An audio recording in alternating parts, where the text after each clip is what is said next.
The Lord be with you. And with your A spirit. reading from the Holy Gospel according to Saint Mark. Glory to you, O Lord.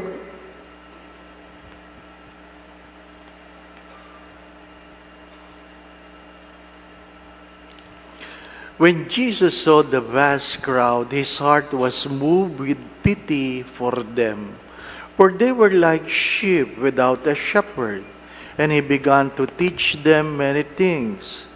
By now it was already late, and his disciples approached him and said, "This is a deserted place, and it is already very late.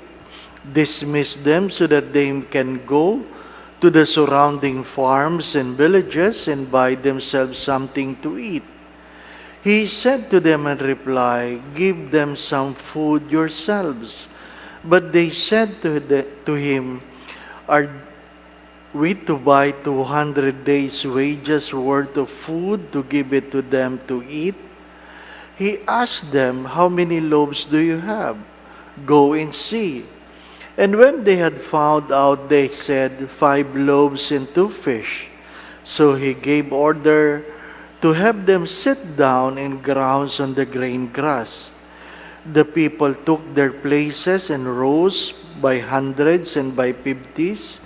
Then, taking the 5 loaves and the 2 fish, and looking up to heaven, he said the blessing, broke the loaves, and gave them to his disciples to set before the people. He also divided the 2 fish among them all.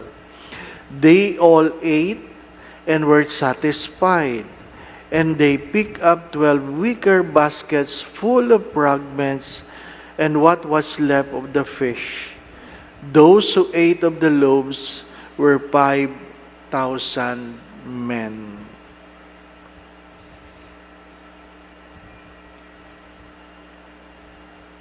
The Gospel of the Lord. Praise to you, Lord Jesus Christ.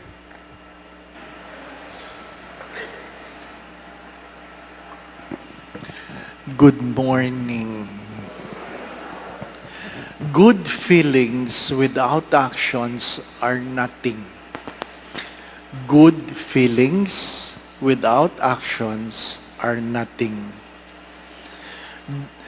Jesus saw the crowd, pitied them, but he did not end up just have the feeling of being pity on them, but he feed them. Hindi sapat na meron kang magandang nararamdaman, dapat meron kang ginagawa. The first reading speaks of love. Love is not something we feel. Love is something we do. How did God express His love in the first reading? He has given His only begotten Son. His only begotten Son. My dear friends, my brothers and sisters, many times I have said this, that love is to order ourselves for the good of the other. To order ourselves for the good of the other. Your feelings, regardless how good, if you have not done something about it, it is nothing. Amen. Minsan sa parokya na aking pinanggalingan, nakita ko merong isang nagpapalimos at sabi ko doon sa aking staff, "Nakita mo ba yung nagpapalimos?" "Opo, Father. Nakakaawa nga eh." "Anong ginawa mo?" "Wala po, nakakaawa lang." Marami sa atin maawain, pero walang ginagawa. Do not forget this. Awa na walang gawa ay walang halaga. Pity without works are nothing. Love is to order ourselves for the good of the other. The Lord be with you. And with your spirit. And may Almighty God bless you and your family, the Father, the Son, and the Holy Spirit. Amen. We now go in peace to love and serve the Lord. Thanks be to God.